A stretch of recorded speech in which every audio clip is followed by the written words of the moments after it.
D'abord, bonjour à chacune et chacun d'entre vous. Et merci à Jean-Yves Le Drian de son invitation.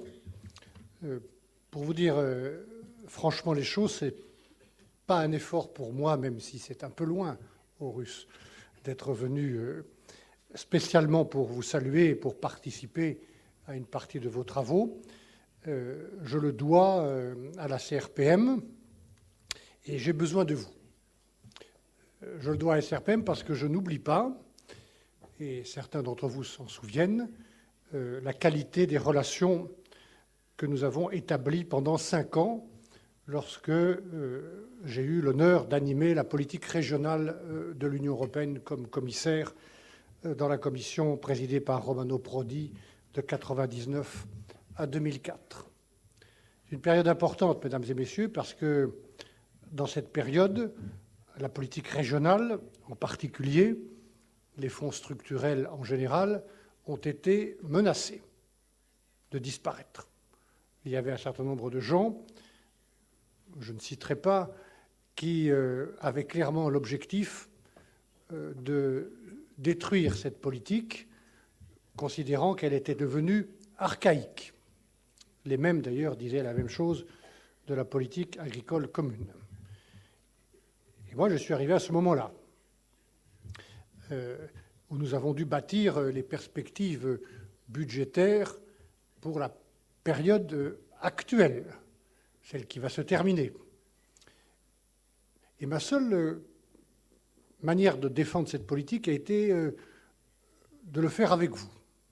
Pas seulement les régions membres de la CRPM, 160 régions, y compris des régions auxquelles je suis très attaché, Carlos le sait bien, qui sont les régions ultra-périphériques, mais avec toutes les autres régions. Nous avons ouvert, avec le rapport de cohésion, un grand débat public, décentralisé. Et il faut du temps pour que le débat descende depuis Bruxelles jusque dans chacune de vos régions, que vous débattiez, que vous discutiez, et puis que ça remonte jusqu'à Bruxelles. Il faut du temps, 1, 2 ans.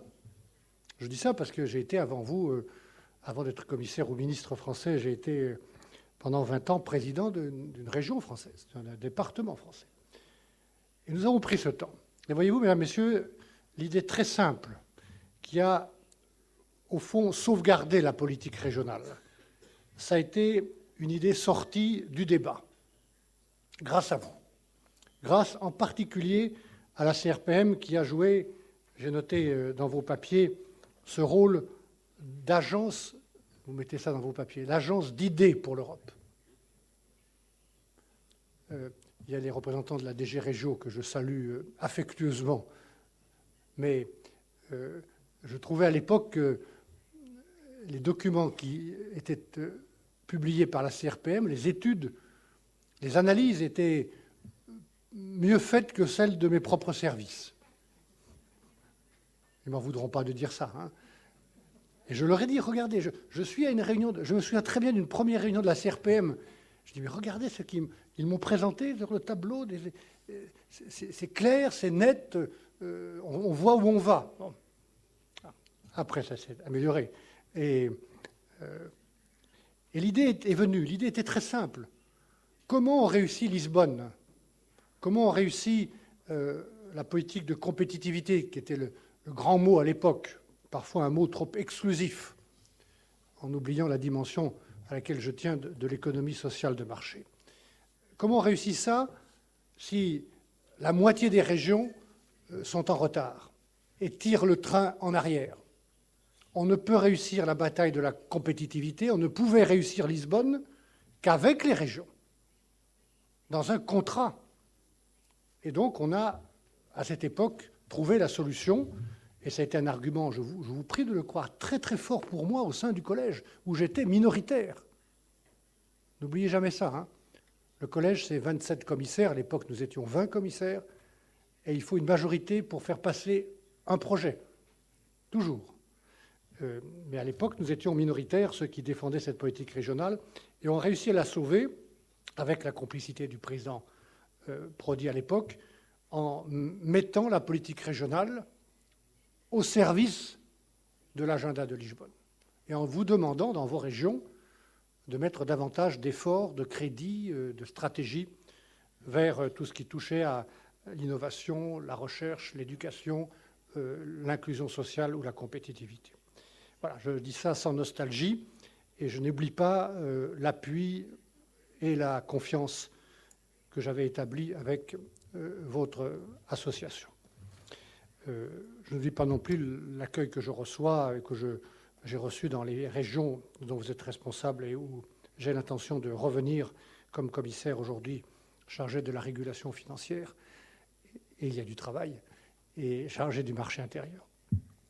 Le moment de votre réunion à Aarhus est très important, mesdames et messieurs, à cause de la crise, parce que vous êtes sur le terrain, et encore une fois, mon expérience d'élu est très importante et très utile pour vous dire ça.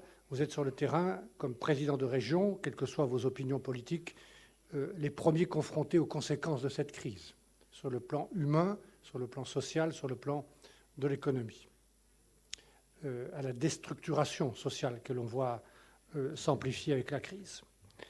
Et puis il y a une autre raison d'actualité, c'est le fait que nous sommes à la veille des décisions qui vont être prises sur les perspectives financières européennes pour les 7 ans 2013-2020.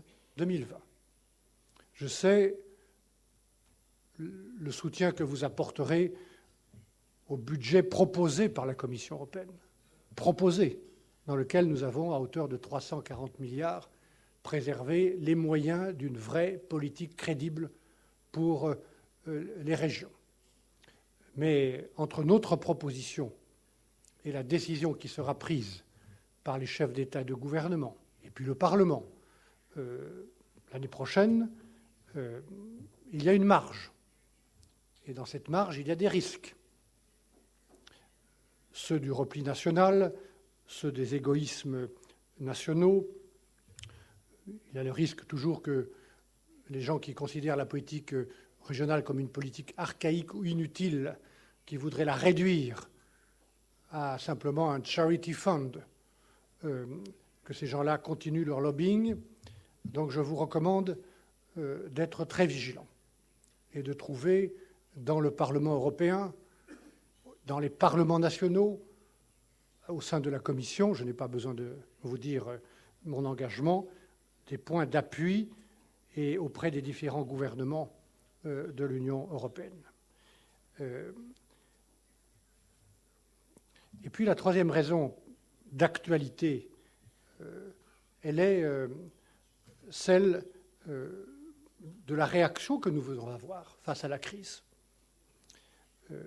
Moi, je suis chargé comme commissaire européen de tirer les leçons de cette crise dans la réparation et la prévention par rapport à des marchés financiers qui, depuis 15 ans ou 20 ans, ont complètement oublié qu'ils étaient au service de l'économie réelle et qui ont cherché à mettre l'économie réelle à leur propre service.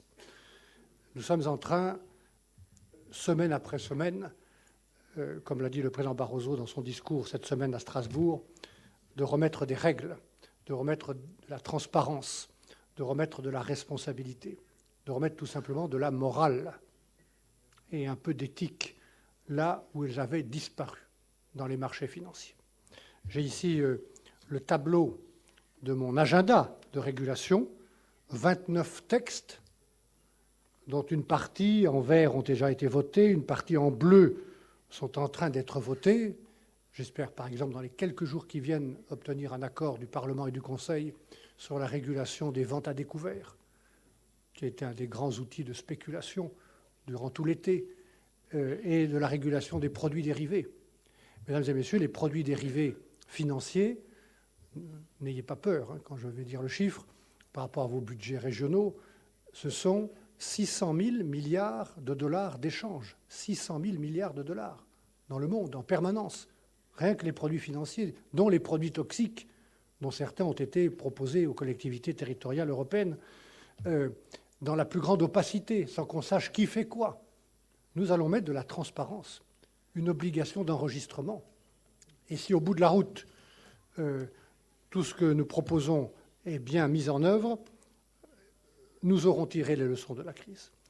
Il reste en jaune, là, toutes les propositions que je dois faire entre maintenant et le mois de décembre, notamment sur la capitalisation des banques, de manière la plus intelligente pour ne pas pénaliser l'économie, sur la résolution des crises bancaires, sur la régulation des marchés financiers.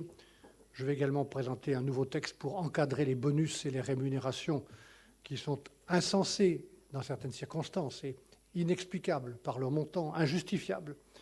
Et je vais rendre beaucoup plus sévère, et même en criminalisant un certain nombre d'abus de marché, comme on en voit actuellement. Voilà l'agenda. Mais mesdames, messieurs, ça ne suffit pas de faire ça. Ça ne suffit pas de tirer les leçons de la crise de la Grèce en termes de gouvernance. Il faut reparler de croissance et agir pour la croissance. Les citoyens que vous représentez ont besoin de voir un horizon. Tous les mots que je viens de prononcer, régulation, gouvernance, réduction des dépenses publiques, assainissement, supervision, sont des mots contraignants. Ce sont des mots nécessaires et des mots contraignants. Il faut y ajouter un espoir qu'entre nous, on puisse retrouver de l'emploi et de la croissance. Voilà, et je viens à cette question du marché intérieur, puisqu'aussi bien nous sommes tous, même les plus éloignés, dans le même marché unique, qui n'est pas encore complet, qui n'est pas définitif, mais qui est notre espace de vie économique et sociale. 500 millions de consommateurs, 22 millions d'entreprises, dont pratiquement 21 millions sont des petites ou moyennes entreprises. Quand je me trouve aux États-Unis, et j'y vais assez souvent en ce moment pour vérifier que nous faisons bien sur la crise financière les mêmes choses au même moment, nous sommes en confiance, mais sans naïveté dans notre dialogue avec les États-Unis. Quand je vais en Chine, je vous prie de croire que la seule raison pour laquelle nous sommes respectés, nous, Européens, ce n'est pas notre politique étrangère, pour l'instant. Elle est en construction. Ce n'est pas notre politique de défense, qui est tout juste au point de départ. C'est notre marché. La seule raison pour laquelle les Américains ou les Chinois ont encore de la considération pour l'Europe, c'est que nous sommes un marché intéressant pour eux. Et donc, c'est notre principale force que ce grand marché. Nous allons bientôt célébrer le 20e anniversaire du marché unique. Je veux rappeler qu'à l'époque de cette construction du marché unique voulue par un ancien président de la Commission européenne, Jacques Delors, c'est à ce moment-là précisément que le président Delors a proposé les politiques de cohésion, le paquet Delors 1, le paquet Delors 2, pour accompagner les effets et les conséquences de l'acte unique, pour compenser les effets de ce grand marché qui allait, craignait-il, avec des raisons, concentrer encore plus les hommes, les échanges, les richesses dans le fameux triangle central de l'Europe, au détriment des régions périphériques et souvent au détriment de vos régions. Et c'est pour éviter cette fracture territoriale que Jacques Delors avait proposé en même temps ce paquet très important de solidarité et de cohésion régionale. Moi, je pense, mesdames et messieurs, que le paradigme a changé et que le tandem qu'évoquait Jean-Yves Le Drian entre marché intérieur et cohésion doit être renouvelé, mais dans un sens beaucoup plus positif. Pas celui d'une compensation des effets du marché intérieur au détriment des régions, mais comme un marché intérieur compris en tant qu'élément de cohésion, vecteur de la cohésion. Et je m'attache à relancer le marché intérieur actuellement dans cet esprit-là. Pourquoi les choses ont-elles changé? Parce qu'il y a entre-temps eu, avec la révolution numérique, avec la multiplication des échanges et des réseaux, de nouvelles opportunités pour les régions, y compris celles qui sont plus éloignées ou plus périphériques. Et donc, moi, je suis en train de travailler à la relance du marché intérieur comme vecteur de la cohésion territoriale, économique et sociale. C'est comme cela que vous devez lire ce qui est dans ce document que vous trouverez sur Internet. Ce n'est pas un document très poétique, hein, mais c'est un document très important, qui comprend le résultat du travail de 12 de mes collègues et de moi-même. Il nous engage. Il a été approuvé par le Collège. Il s'agit du Single Market Act, enfin de l'acte pour le marché unique, après un long débat auquel beaucoup de régions ont participé, tous les gouvernements, les parlements nationaux. Pour une fois, la Commission a écouté et ouvert le débat approfondi avant de délibérer. Nous avons identifié, avec mes collègues, 12 leviers pour la croissance, qui sont aussi importants les uns que les autres. Je vais télégraphiquement les citer. L'accès au financement pour les petites et moyennes entreprises, la mobilité des citoyens, les droits de propriété intellectuelle, 4, les consommateurs, 5, les services, 6, les réseaux, 7, le marché unique numérique, 8, l'entrepreneuriat social, 9, la fiscalité, 10, la cohésion sociale, 11, l'environnement réglementaire des entreprises, 12, les marchés publics. Sur chacun de ces leviers, nous avons identifié des propositions concrètes, avec une action clé par levier que nous nous engageons à délivrer, nous, Commission, avant la fin de cette année 2011. Et puis une quarantaine d'autres propositions. Et toutes ces idées sont des lois facilitatrices, proactives, pour faciliter la croissance, la mobilité, les échanges, l'exportation et l'innovation ou la cohésion sociale. Je voudrais prendre 2 ou 3 exemples. Pour l'accès au financement pour les PME, nous allons présenter d'ici la fin de cette année une législation à travers un passeport pour le capital risque.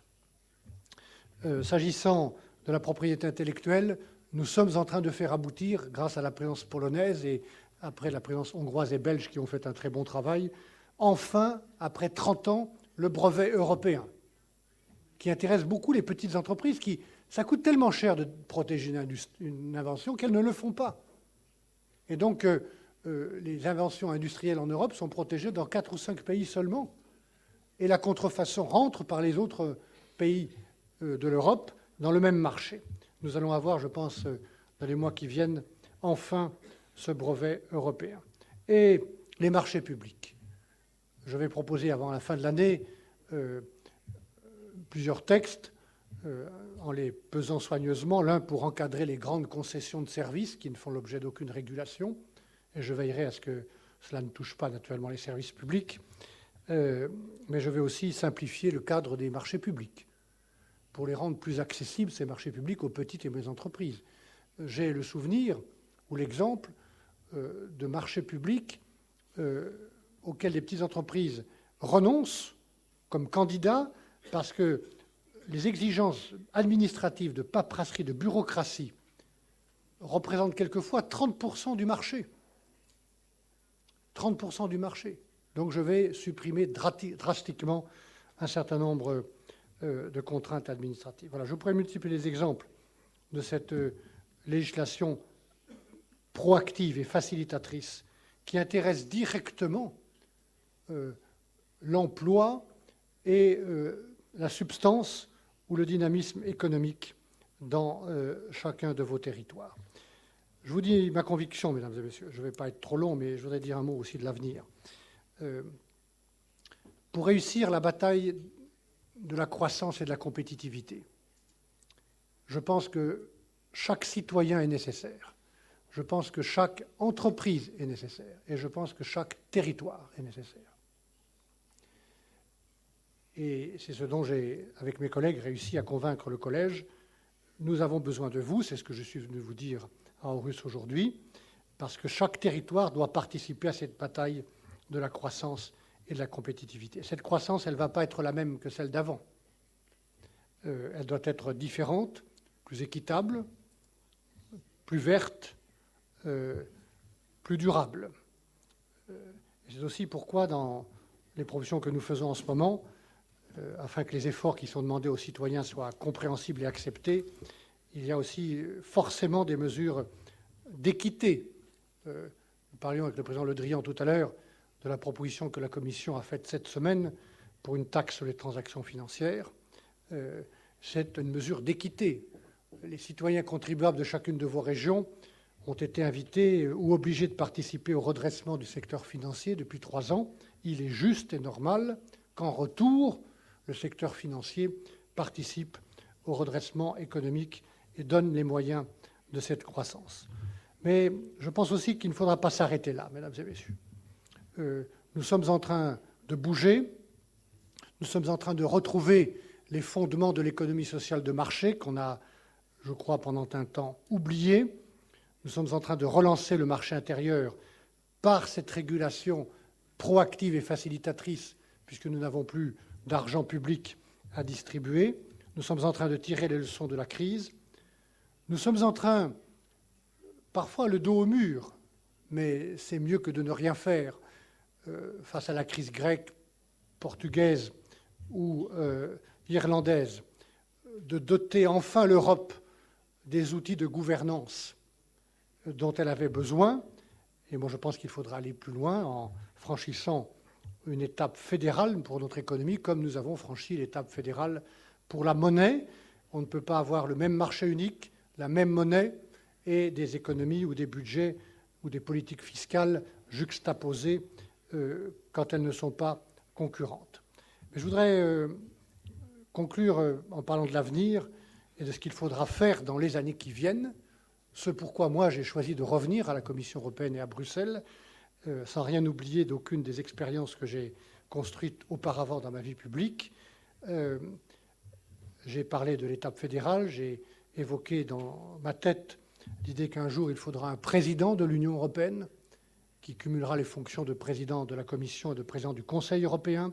Il faudra avant même, le plus vite possible, un ministre ou un commissaire chargé de l'économie et des budgets. Et puisque je parle des territoires, puisque je parle de cohésion, je pense aussi qu'il faudra que et la Commission et les institutions européennes retrouvent l'audace qu'on a eue dans les années 50 ou 60 en matière industrielle. Nous devons retrouver l'audace de la CECA. Nous devons retrouver l'audace qu'on a eue pour bâtir une politique agricole et alimentaire commune, qui est la première politique économique européenne, sans laquelle nous n'aurions plus de souveraineté alimentaire aujourd'hui en Europe. Pourquoi n'a-t-on pas la même audace aujourd'hui pour recréer les bases d'une économie industrielle européenne? Je sais l'importance des services. J'ai même présidé le département de France, qui est le plus touristique de France. Donc je sais l'importance des services, mais ça ne suffit pas. J'observe que tous les pays qui ont des déficits actuellement, ce sont des pays qui ont plus ou moins abandonné l'industrie ou l'économie industrielle et qui sont obligés d'importer. Nous devons recréer les conditions d'une politique industrielle européenne dans des secteurs stratégiques, qu'il s'agisse des technologies de l'information, qu'il s'agisse de la biotechnologie et de la santé, qu'il s'agisse des transports et des matériaux, ou qu'il s'agisse des nouvelles énergies. Voilà 4 secteurs que les Chinois, les Américains, les Coréens, les Japonais ont considérés comme stratégiques et pour lesquels, sans demander la permission, sans avoir de complexe, ils font des investissements privilégiés, ils ferment leur marché public, ils subventionnent. Nous devons recréer les conditions d'une politique industrielle qui intéresse les territoires. Et si je vous dis cela, c'est parce que cette politique, notamment pour ces secteurs stratégiques, elle passe par des pôles de compétitivité, elle passe par des cloisters, elle passe par ce que vous faites dans beaucoup de vos régions, en mettant ensemble la recherche, l'industrie et l'université. C'est ça qui permet l'interactivité et le décloisonnement. Et donc cette politique industrielle pour laquelle moi je me bats avec mon collègue M. Tajani, et nous commençons cette bataille, elle se heurte à beaucoup d'idées reçues et d'idéologies, ou de pensées qui sont quelquefois uniques, mais nous allons la mener, parce qu'elle est liée au désendettement de l'Union européenne et parce qu'elle est liée à la vitalité de nos territoires. Mesdames, Messieurs, je conclus simplement en vous montrant un tableau.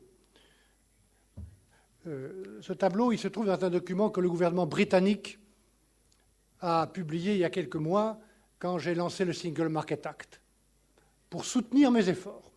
J'étais très ému d'ailleurs que le gouvernement britannique soutienne mes efforts. Pour le marché unique, j'aimerais qu'il les soutienne dans tous les autres domaines, notamment de la régulation financière. Bien, mais ce tableau est intéressant. Ce sont les 10 pays, dans chaque colonne, les plus puissants économiquement du monde. En 2010, en 2020, en 2030, en 2040, en 2050.